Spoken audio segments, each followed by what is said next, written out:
Hello friend, आपका स्वागत है शॉर्ट हैंड स्टडी क्लासेस में। मेरा नाम है पूना और आज हम डिक्टेशन लिखेंगे। तो चलिए वीडियो स्टार्ट करते हैं। ये है डिक्टेशन नंबर 20। इससे पहले 19 डिक्टेशन लिख चुके हैं हम।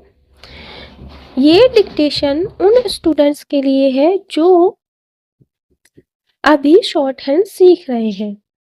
जो स्टूडेंट्स रेगुलर क्लास अटेंड कर रहे हैं, रेगुलर डिक्टेशन लिख रहे हैं, वो जानते होंगे कि जैसे जैसे हम कोर्स कंप्लीट करते जा रहे हैं वैसे वैसे डिक्टेशन का लेवल बढ़ता जा रहा है। तो चलिए डिक्टेशन लिखना स्टार्ट कीजिए। डिक्टेशन लिखने से पहले मैं यहाँ पर आपको एक इम्पॉर्टेंट बात और बता देना चाहती हूँ। जो स्टूडेंट्स रेगुलर क्लास में हैं वो तो जानते हैं, लेकिन जो स्टूडेंट्स पहली बार क्लास में आए हैं उनके लिए मैं ये बात बता देना चाहती हूँ कि यदि डिक्टेशन लिखते समय कोई शब्द ऐसा हो जिसकी आउटलाइन आपसे ना बने तो आप क्या करेंगे, उसी में नहीं लगे रहेंगे, आप उस शब्द को छोड़ देंगे और आगे डिक्टेशन लिखना स्टार्ट कर देंगे। उस शब्द का पहला अक्षर बनाकर आप उसे छोड़ देंगे और आगे डिक्टेशन लिखना स्टार्ट कर देंगे। ठीक है, इससे आपकी डिक्टेशन नहीं छूटेगी, केवल एक शब्द ही छूटेगा। तो चलिए अब डिक्टेशन लिखना स्टार्ट कीजिए। स्टार्ट। लक्ष्मी गाय शेर की बात को सुनने के बाद खुश होती है और शेर से वादा कर के गांव वापस चली जाती है। लक्ष्मी वहां से निकलने के बाद अपने बछड़े के पास तुरंत पहुंचती है, उसे अपना दूध पिलाती है और खूब सारा प्यार देती है। उसके बाद बछड़े को शेर वाली पूरी घटना बताई और कहने लगी कि अब तुम अपना अच्छे से ध्यान रखना। वह कल सुबह होते ही अपने वादे के तहत शेर के पास चली जाएगी। बछड़ा अपनी माँ लक्ष्मी की बातों को सुनकर बहुत उदास हो जाता और रोने लगता है।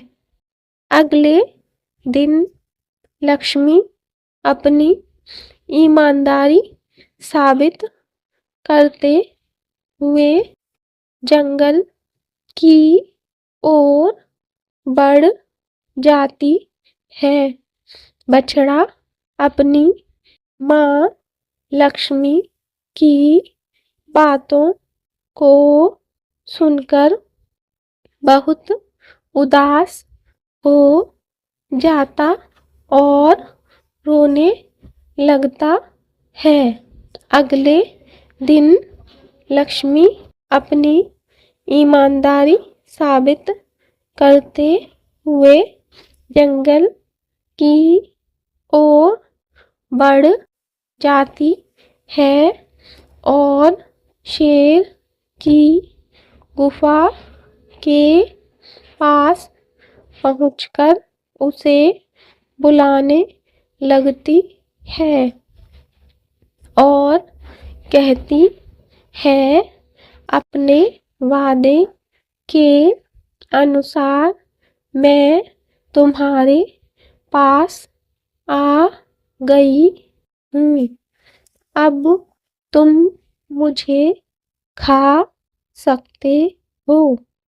गाय की आवाज सुनने के बाद शेर अपनी गुफा से बाहर निकलता है, जो भगवान के रूप में सामने आते हैं।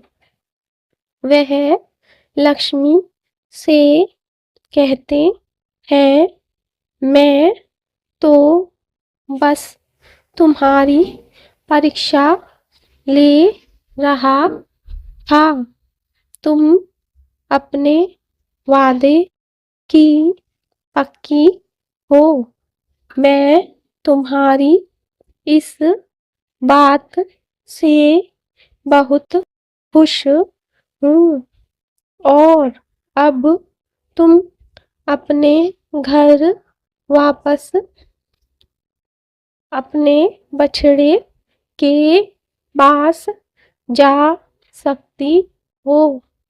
इसके बाद भगवान गाय को गौ माता होने का दर्जा देते हैं और उस दिन आज तक लोग गाय को गौ माता के रूप में पूजते हैं। स्टॉप। अब आपको ये देख रहे होंगे रेगुलर डिक्टेशन लिखने वाले जो स्टूडेंट्स हैं कि मैं ज़्यादातर जो मैटर बोलती हूँ वो सिमिलर ही होता है। वो इसलिए क्योंकि मैं चाहती हूँ कि आपको वही शब्द ज़्यादा से ज़्यादा आप लिखेंगे तो आपकी प्रैक्टिस हो जाएगी, तो आपकी स्पीड बढ़ेगी और आपका कॉन्फिडेंस भी बढ़ेगा। इसलिए या तो मैं सिमिलर मैटर बोलती हूँ या फिर जो अभ्यासों की प्रैक्टिस करवा चुकी हूँ उनकी ही मैं डिक्टेशन बोलती हूँ। वो उसका रीज़न केवल एक ये है कि आपका कॉन्फिडेंस बढ़ेगा और आपका इंटरेस्ट भी बढ़ेगा और आपकी जो प्रैक्टिस है ना वो भी तेज होगी। और जब आप डिक्टेशन इन मैटर्स की लिखेंगे तो आपकी स्पीड भी बढ़ेगी। तो इसलिए मैं ज़्यादातर कोशिश करती हूँ कि मैटर सिमिलर ही हो, क्योंकि अभी आप सीख रहे हैं, अभी आपको इस तरह के मैटर से ही कॉन्फिडेंस आपका बढ़ेगा। अब एक बात आपको और याद रखनी है, आपने अब ये डिक्टेशन लिख ली तो अब आपको क्या करना है, इस डिक्टेशन का हिंदी में अनुवाद करना है। ठीक है, ज़रूर से ज़रूर करना है आपको, हिंदी में अनुवाद करिएगा। और मैंने स्टार्टिंग में आपको बताया था कि यदि आपसे कोई शब्द की आउटलाइन ना बने तो आप उसका पहला अक्षर बनाकर छोड़ देना। तो वो इसलिए कहा था कि अगर आप ऐसे हिंदी में अनुवाद करेंगे ना तो आप सेंटेंस के हिसाब से आप लगा सकते हैं कि वहाँ पर कौन सा शब्द होगा। तो इससे क्या होगा, आपकी गलतियाँ बहुत कम होंगी। 99% चांस ये है कि आपसे गलती नहीं होगी, आप सही शब्द का अनुमान लगा लेंगे क्योंकि ये एक स्टोरी है। ठीक है, और वैसे भी एक मैटर होता है उसमें हम अंदाजा लगा लेते हैं कि यहाँ पर किसकी बात हो रही है। तो आपको ये पता होगा और नहीं पता है तो मैं आपको बता देती हूँ कि जब आप एग्ज़ाम हॉल में जाएंगे, जब आपका स्किल टेस्ट होगा तब आपको शॉर्ट हैंड लिखेंगे, आपको मैटर बोलना जाएगा, आप उसकी शॉर्ट हैंड में लिखेंगे तो आपकी शॉर्ट हैंड वाली कॉपी चेक नहीं होनी है। आपकी कॉपी चेक कौन सी चेक होगी, हिंदी वाली। यानी कि पहले आप शॉर्ट हैंड में लिख लेंगे मैटर को, डिक्टेशन लिखने के बाद फिर आपको हिंदी में उसे टाइप करना होगा। वहाँ आपकी गलतियों को चेक किया जाएगा कि आपने कितनी गलतियाँ की हैं या नहीं। और जो मैं आपको बता रही हूँ इस हिसाब से अगर प्रैक्टिस करेंगे तो आपकी गलतियाँ ना के बराबर हो जाएंगी। इसलिए आप इसको हैबिट बना लें, जब भी आप डिक्टेशन लिखें तो उसका हिंदी में अनुवाद जरूर लिख करें। और कहीं भी आप अटक जाएं, कोई भी शब्द की आउटलाइन आपसे ना आए तो ऐसे पहला अक्षर उसका लिख के आप ऐसे छोड़ दें तो आपकी गलतियाँ बहुत कम होंगी। तो चलिए, धन्यवाद।